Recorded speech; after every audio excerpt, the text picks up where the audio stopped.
Guys, welcome back to my another video. तो आज की इस वीडियो में होने वाली है मैं अपनी ज़ोया का टॉप स्पीड आपको दिखाने वाला हूँ इस वीडियो में।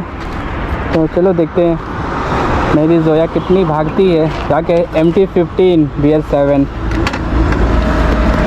क्योंकि अभी ये बाइक मेरा लिया हुआ ज़्यादा नहीं, 8 महीना हो रहा है।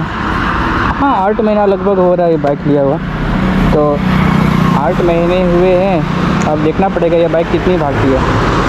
तो मैं मिरर इसलिए चेक कर रहा हूँ क्योंकि वीडियो रिकॉर्ड हो रहा है या नहीं हो रहा है, तो इससे पता चलता है। तो चलो फिर वीडियो स्टार्ट करते हैं।